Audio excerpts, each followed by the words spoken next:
ready because today we are going to dive deep into all things Cane Corso. You know, those impressive Italian dogs that just have a powerful look about them. Yeah, definitely a dog that makes a statement. Right. And, you know, we've got a bunch of really cool research and articles about Cane Corsos. And one thing that I noticed right away was just this whole thing about their size. It is interesting, right? I mean, we tend to think of size as, kind of going hand in hand with power. Especially for dogs like the Cane Corso that are, bred to be guardians and protectors. Yeah, exactly. And like a typical Cane Corso is already a pretty big dog. The sources we have here say males can get up to like 25, 27 and a half inches tall. Yeah. And weigh anywhere from 100 to 130 pounds. And females are a little bit smaller, but still, 88 to 110 pounds. Yeah, no, they're not exactly a dog you can just tuck under your arm. Right. No lap dog there.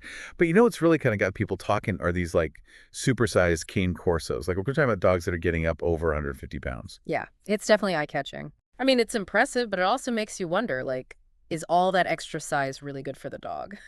Yeah, that's the big question. And I think to really understand it, we need to kind of step back and look at,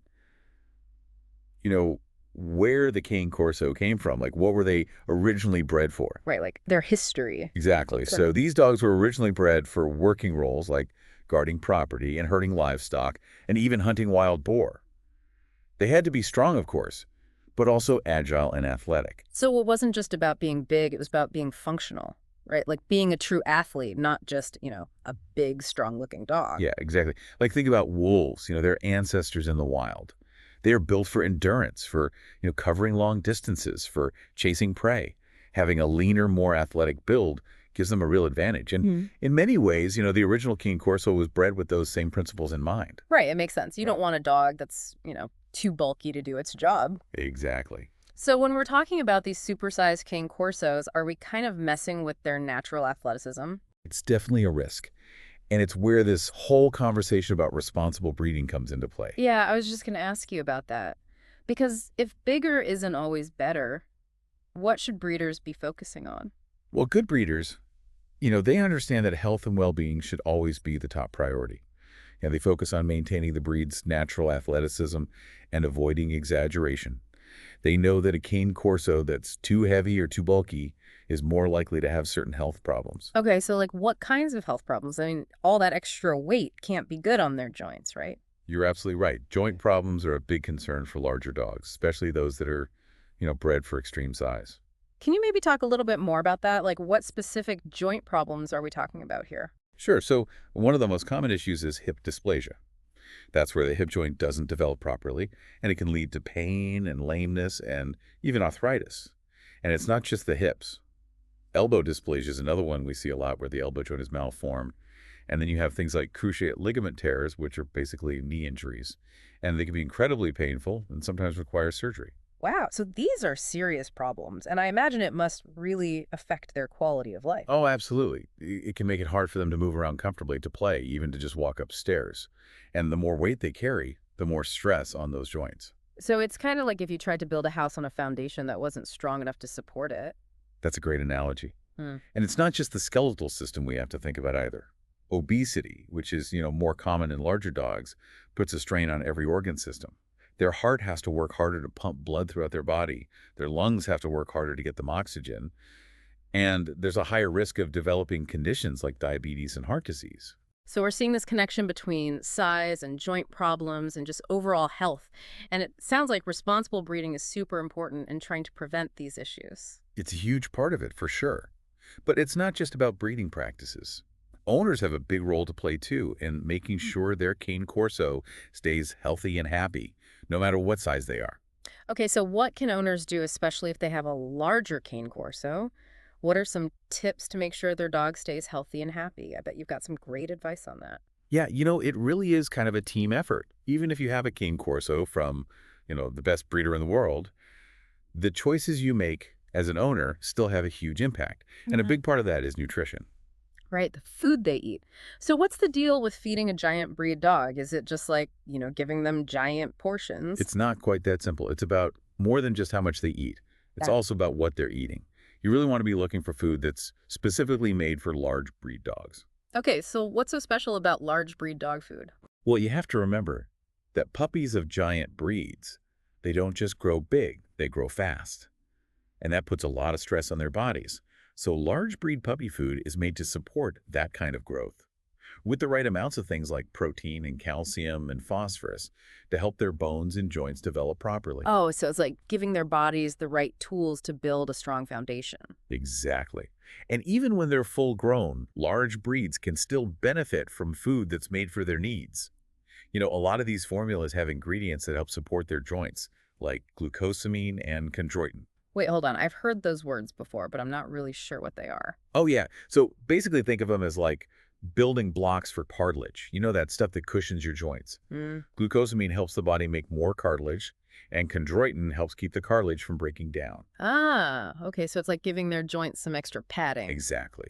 Especially important for these big guys. Makes sense. It's all about, being proactive, setting them up for a healthy life as they get older. I like that approach. Okay, so we've got the food covered.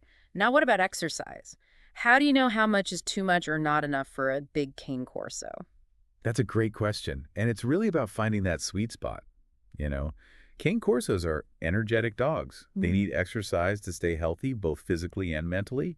But you have to be careful not to overdo it with larger dogs, especially when they're still growing. Right? No doggy marathons just yet. So what does a good exercise plan look like for a cane corso? Well, you want to stick to things that are low impact, like going for brisk walks. It lets them get a good workout without putting too much stress on their joints. What about playtime? I'm sure they love a good romp around in the yard. Oh, absolutely. Playtime is so important for them. Keeps them happy and healthy. But just be mindful of where they're playing. Concrete can be hard on their joints, so it's better if they can play on softer surfaces like grass or even sand. Okay, so walks, playtime, anything else we can do to keep our big pups moving? Swimming is fantastic.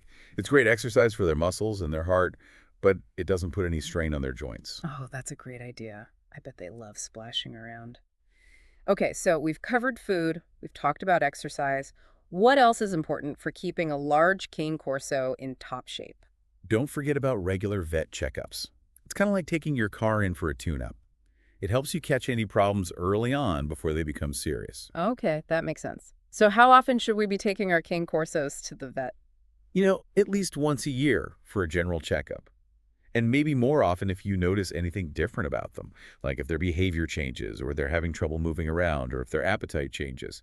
Your vet can keep an eye on their weight and check their joints for any signs of problems. And they can give you advice based on your dog's specific needs. So it's like having a personal trainer and a doctor all in one? Exactly. And don't be afraid to ask your vet questions. They're there to help. Great advice. Okay, so we've talked about responsible breeding and nutrition and exercise and regular vet visits.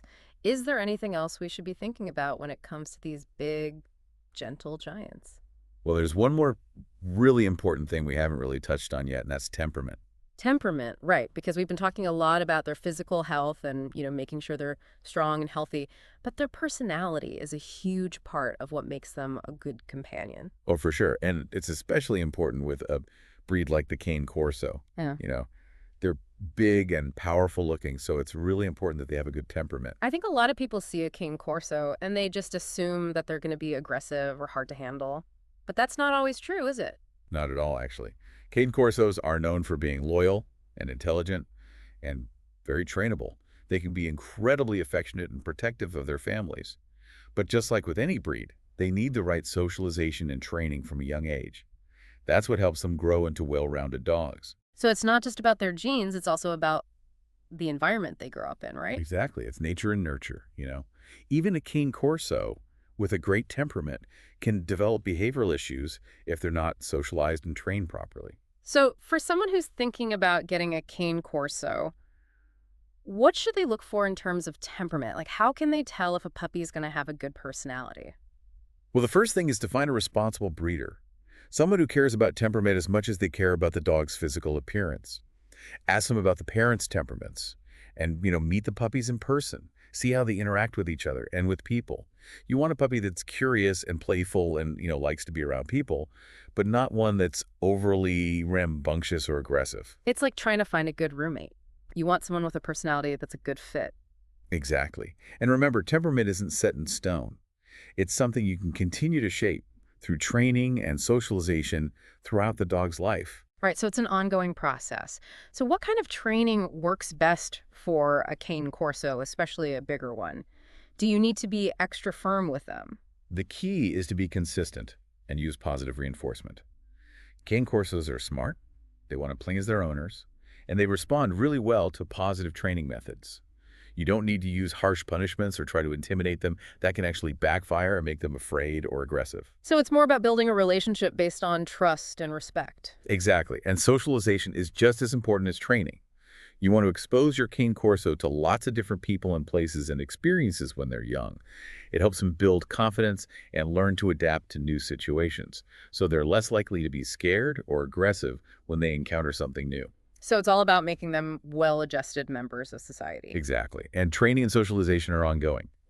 It's not a one-time thing. It's something you need to keep working on throughout their lives. So always be learning, always be growing.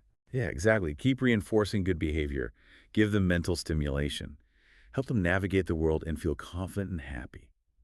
This has been so interesting. I feel like I've learned a ton about Cane Corsos, not just about how big they can get, but about what makes them tick. We've covered so much, like finding a responsible breeder and making sure they're getting the right food and exercise, and the importance of vet checkups and really understanding their temperament and how to train them properly. Is there anything else you'd like to add? Any final words of wisdom for our listeners who might be thinking about bringing a Cane Corso into their lives? Well, if you're looking for a dog that's loyal and intelligent and affectionate, the Cane Corso could be a great breed for you. But you have to remember that owning a Cane Corso, especially a larger one, is a big responsibility.